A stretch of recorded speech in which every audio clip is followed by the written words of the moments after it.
तुम सुनते हो या केवल ध्वनियों को गुजरते हुए महसूस करते हो? कभी भीतर बैठकर देखना, जब कोई तुम्हारे सामने बोलता है तो क्या तुम सच में उसके साथ होते हो, या तुम्हारा मन कहीं और भटक रहा होता है, बीते हुए कल में, आने वाले कल में, या अपने ही बनाए हुए विचारों के जंगल में।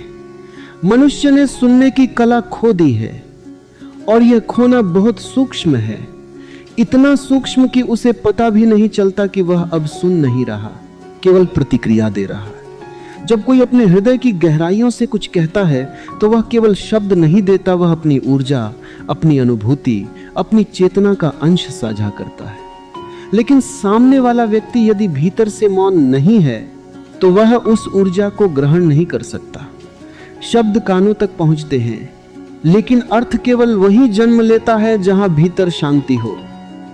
तुम्हें लगता है कि लोग तुम्हें समझ नहीं पाते, लेकिन सत्य यह है कि समझ केवल शब्दों से नहीं आती। समझ तब आती है जब दो चेतनाएं एक ही लय में आ जाती हैं, और यह लय तब बनती है जब अहंकार अनुपस्थित होता है। पर मनुष्य का मन भरा हुआ है धारणाओं से, निष्कर्षों से, भय से, इच्छाओं से। वह पहले से तय करके बैठा है कि क्या सही है और क्या गलत। इसलिए जब तुम कुछ कहते हो तो वह उसे वैसे नहीं सुनता जैसे तुम कहना चाहते हो, वह उसे वैसे सुनता है जैसे उसका मन उसे अनुमति देता है। यह वैसा ही है जैसे किसी ने रंगीन चश्मा पहन रखा हो। दुनिया वैसी नहीं दिखती जैसी है, बल्कि वैसी दिखती है जैसा चश्मा है। मन भी एक चश्मा है, और यह चश्मा अक्सर धूल से भरा होता है। तुम प्रेम की बात करते हो और वह इसे कमजोरी समझ लेता है। तुम मौन की बात करते हो और वह इसे निष्क्रियता समझ लेता है। तुम भीतर की यात्रा की बात करते हो और वह इसे व्यर्थ कल्पना कह देता है। क्यों? क्योंकि उसने कभी उस दिशा में कदम ही नहीं रखा। जिसने कभी गहराई में उतरना नहीं सीखा, उसके लिए हर गहराई अंधेरा लगती है। जिसने कभी भीतर की शांति का स्वाद नहीं चखा, उसके लिए मौन डरावना लगता है। मनुष्य वही समझ सकता है जो उसके अनुभव में आया है।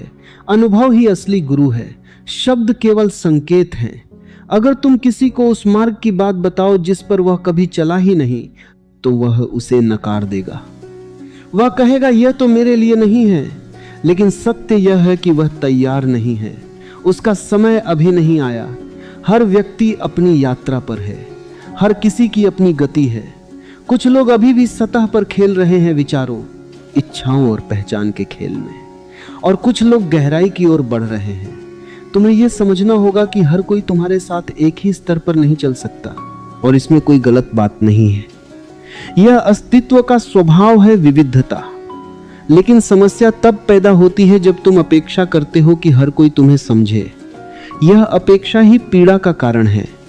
जब तुम किसी से कुछ कहते हो और वह तुम्हें नहीं समझता, तो तुम्हें दुख होता है। लेकिन यह दुख इसलिए नहीं है कि उसने तुम्हें नहीं समझा। यह दुख इसलिए है क्योंकि तुमने उससे समझे जाने की उम्मीद की थी। अपेक्षा छोड़ दो। कहना तुम्हारा काम है, समझना उसका, और दोनों के बीच कोई बाध्यता नहीं है। जब तुम बिना अपेक्षा के बोलते हो तो तुम्हारे शब्द स्वतंत्र हो जाते हैं। वे किसी के स्वीकार या अस्वीकार पर निर्भर नहीं रहते।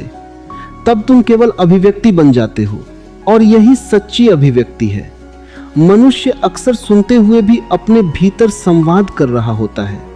वह सोच रहा होता है, वह सोच रहा है ये क्यों कह रहा है, इसका मतलब क्या है, यह मेरे लिए सही है या नहीं।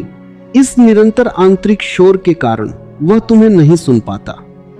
वह अपने ही विचारों में इतना व्यस्त है कि तुम्हारे शब्द उसके भीतर प्रवेश ही नहीं कर पाते। यह वैसा ही है जैसे कोई व्यक्ति पहले से भरे हुए पात्र में पानी डालने की कोशिश करे, कुछ भी भीतर नहीं जाएगा। पहले पात्र खाली होना चाहिए, उसी तरह मन को भी खाली होना होगा। लेकिन मनुष्य खाली होने से डरता है, क्योंकि खाली होना मतलब अपनी पहचान को छोड़ना, और पहचान ही उसका सहारा है। तुम जब किसी को सत्य बताते हो तो वह केवल एक विचार नहीं होता, वह एक दर्पण होता है। और दर्पण में देखना आसान नहीं है। अगर वह अपनी ही छवि से डरता है तो वह दर्पण को ही दोष देगा। वह कहेगा तुम गलत हो, तुम्हारी बात समझ में नहीं आती, लेकिन वास्तव में वह खुद से बच रहा है। अहंकार हमेशा सुरक्षा चाहता है। वह किसी भी ऐसी बात को स्वीकार नहीं करेगा जो उसे चुनौती देती हो। इसीलिए लोग वही सुनना पसंद करते हैं जो उन्हें सहज लगे, जो उनके विश्वासों को मजबूत करे, जो उन्हें आराम दे। लेकिन सत्य आराम देने के लिए नहीं है, सत्य जगाने के लिए है। और जागना हमेशा असुविधाजनक होता है। जब तुम किसी को उसकी नींद से जगाते हो तो वह नाराज होगा। वह कहेगा, मुझे समझ नहीं आता तुम क्या कह रहे हो। लेकिन असल में वह जागना नहीं चाहता। मनुष्य की एक और आदत है, वह परिणाम चाहता है। वह हर चीज को लाभ के चश्मे से देखता है। अगर उसे तुरंत कुछ मिलता नहीं दिखता तो वह रुचि खो देता है। तुम उसे कहो कि भीतर देखो तो वह पूछेगा क्या मिलेगा। तुम कहो मौन में बैठो तो वह पूछेगा कितने दिन में फायदा होगा। लेकिन जो चीजें सबसे मूल्यवान हैं उनका कोई तात्कालिक लाभ नहीं होता। वे धीरे धीरे खुलती हैं जैसे फूल खिलता है। धैर्य चाहिए, लेकिन मनुष्य अधीर है। उसे तुरंत चाहिए, समझ भी, परिवर्तन भी, परिणाम भी। और जब उसे तुरंत कुछ नहीं मिलता तो वह कह देता है यह सब व्यर्थ है। लेकिन व्यर्थ कुछ भी नहीं है। व्यर्थ केवल अधैर्य है। समझ एक प्रक्रिया है। यह बीज की तरह है। पहले मिट्टी में दबता है, फिर धीरे धीरे अंकुरित होता है। तुम्हारे शब्द बीज हैं, लेकिन सामने वाले की चेतना मिट्टी है। अगर मिट्टी तैयार नहीं है तो बीज नहीं उगेगा। और इसमें बीज की कोई गलती नहीं है। कई बार लोग इसलिए भी नहीं समझ पाते क्योंकि वे केवल शब्दों पर ध्यान देते हैं, भाव पर नहीं। शब्द तो केवल संकेत हैं, भाव ही असली संदेश है। अगर तुम प्रेम से कुछ कहते हो और सामने वाला केवल शब्दों को पकड़ लेता है तो वह गलत अर्थ निकाल सकता है। संवेदनशीलता चाहिए भाव को पकड़ने के लिए, लेकिन संवेदनशीलता धीरे धीरे खो रही है। मनुष्य सतह पर जी रहा है, गहराई में जाने का अभ्यास नहीं रहा। वह सूचना इकट्ठा कर रहा है, ज्ञान नहीं। वह सुन रहा है लेकिन समझ नहीं रहा। समझ तब आती है जब तुम भीतर उतरते हो, लेकिन भीतर उतरना आसान नहीं है। वहां तुम्हें अपने ही भय मिलेंगे, अपनी ही उलझने मिलेंगी। इसलिए लोग बाहर ही रहना पसंद करते हैं। बाहर सुरक्षित लगता है, भीतर अनजाना है, और मनुष्य अनजाने से डरता है। इसलिए जब तुम उसे भीतर की बात बताते हो तो वह उसे अस्वीकार कर देता है। कहता है यह मेरे बस की बात नहीं। लेकिन सच यह है कि वही उसके सबसे करीब है। मनुष्य का सबसे बड़ा भ्रम यही है कि वह बाहर खोज रहा है जो भीतर है, और जब तुम उसे यह बताते हो तो वह इसे स्वीकार नहीं कर पाता, क्योंकि उसकी पूरी जीवन शैली, उसकी पूरी सोच, उसके सारे प्रयास बाहर केंद्रित रहे हैं। अचानक दिशा बदलना आसान नहीं है, इसलिए वह कहता है यह समझ में नहीं आता। लेकिन यह समझ में आ सकता है यदि वह थोड़ा रुक जाए, यदि वह थोड़ी देर के लिए अपने विचारों को किनारे रख दे, यदि वह बिना निष्कर्ष के सुने। सुनना एक ध्यान है। जब तुम पूरी तरह उपस्थित होकर सुनते हो, बिना किसी प्रतिक्रिया के, बिना किसी निर्णय के, तब समझ अपने आप जन्म लेती है। लेकिन ऐसा सुनना दुर्लभ है। अधिकतर लोग केवल जवाब देने के लिए सुनते हैं। वे प्रतीक्षा करते हैं कि कब सामने वाला रुके और वे अपनी बात रख सकें। यह संवाद नहीं है, यह दो समानांतर एकालाप हैं।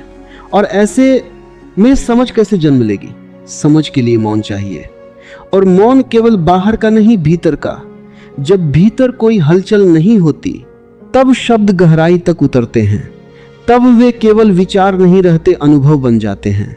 लेकिन मनुष्य ने अपने भीतर इतना शोर जमा कर लिया है कि उसे मौन का अनुभव ही नहीं रहा। वह अकेले में भी अकेला नहीं होता, विचारों के साथ भरा हुआ होता है। और जब तक यह अलग अधर और साल शोर है, तब तक कोई भी गहरी बात भीतर नहीं जा सकती। तुम्हें यह स्वीकार करना होगा कि हर कोई तुम्हें नहीं समझेगा, और यह ठीक है। समझ एक यात्रा है और हर कोई अपने समय पर उस पर चलता है। तुम्हारा काम केवल इतना है कि तुम सच्चे रहो। तुम जो अनुभव करते हो उसे ईमानदारी से व्यक्त करो। बाकी को छोड़ दो। जिसे समझना होगा वह समझेगा, जिसे नहीं वह अभी अपनी यात्रा में कहीं और है। और याद रखना, कभी तुम भी उसी स्थान पर थे जहां आज वे हैं।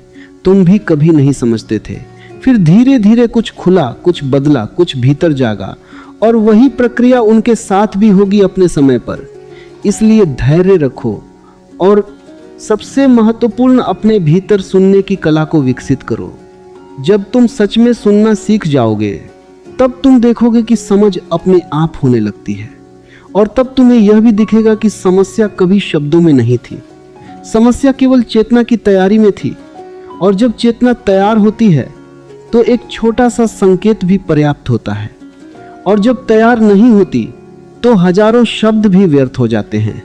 इसलिए शब्दों से अधिक महत्व उस स्थिति का है जिसमें उन्हें सुना जाता है, और वही स्थिति ही असली कुंजी है।